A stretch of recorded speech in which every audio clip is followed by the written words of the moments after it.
This is the Night 1 and 2 recap of the 2022 Extreme Panzer Leader World War.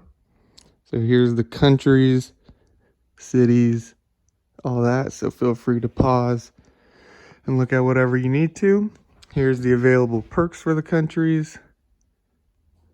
A lot of countries using auto unlocks. Some still have some most have their time banks. And then some perks are still available for some countries. And then here's a recap of the development. We've got the French all the way up to category 4 armor. They have a couple tanks unlocked. We have the Polish up to category 3 armor with a couple tanks unlocked. They had to use their auto unlocks to get there. The Americans are in category 3 armor as well as category 3 infantry. The Germans are in category 3 armor with the Panzer III SS unlocked. We have the Italians in category 3 armor with only one tank unlocked. The Finnish are in category 1 infantry with the guard unlocked and category 4 armor with a couple tanks unlocked to use. We have the Israelis in a category 2 infantry and category 3 guns unlocked with only their free gun to use, no individual guns unlocked. We have the Jordanians in category 3 infantry, category 2 guns, and category 3 armor with only one tank unlocked alongside the free unlocks. We have the British in category 1 armor. They had a bit of a rough development and basically only have what they used auto unlocks to unlock. We have the Russians in category 3 infantry with their cavalry unlocked, as well as category 1 armor with no tanks unlocked. The Arabs are category 1 armor with a tank unlocked. They are struggling financially and so only developing what they can. The Japanese are category 3 infantry with the dreaded kamikaze unlocked. None have been built yet, but they do have them available. Category 2 guns and category 2 transport. So that's it for the development recap. So now let's take a look at the board and see what's going on.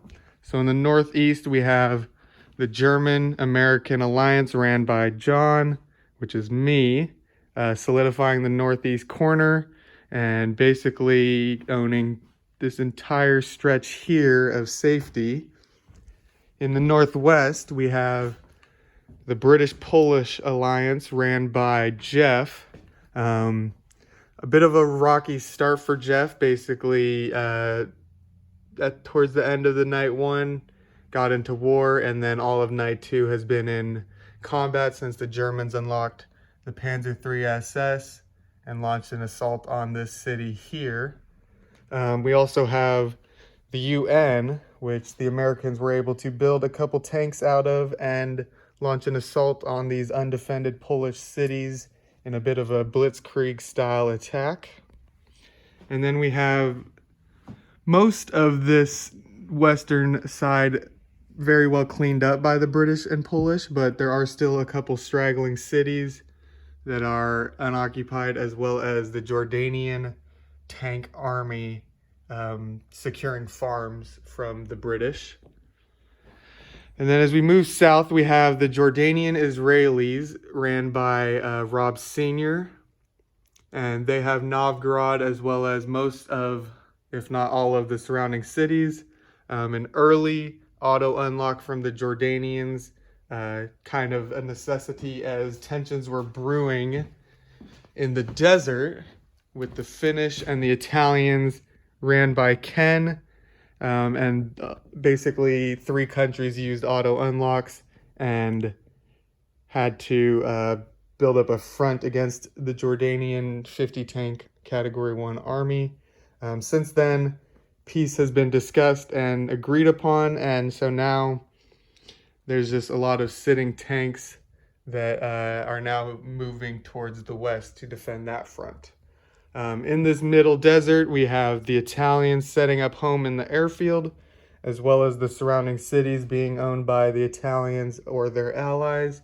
We do still have some Russian farms, as well as Japanese mounting in this main city. And then on the western side of the desert, we have the Americans setting up shop in that large city, as well as the Germans protecting them around the edges. As we move more towards the south, we come to the Russian-Japanese homeland ran by Rob Jr. Rob Jr. got a favorable homeland that secured 3 boards all to himself, and so really able to expand across the river as well as onto the new terrain of the large mountainous southern region. And then as we move more south, we get the French Arab homeland. This homeland has basically been a bit of a front since the start of the game, since there are a lot of farms that people are not willing to give up, especially the Americans and the Israelis. These farms have basically been under threat since the start of the game, but due to large defense infantry and weak Arab tanks, they have yet to be taken, but are most definitely under threat. Here is the French-Arab corner ran by Steiny. Very, very defendable homeland. And as you can see, the French have basically cleaned up all but a couple cities. And then as we move into the final southwestern corner, we come to the Finnish homeland ran by Ken, who also owns the Italians. He has basically removed all Italians from his corner and has given all the cities to the Finnish, which has given them a large city count and point lead, as well as accelerated their development. But definitely a unique choice in splitting up the countries. And we can see that the front between the Russians and the Finnish lies here, with basically a mutual agreement of which cities belong to who.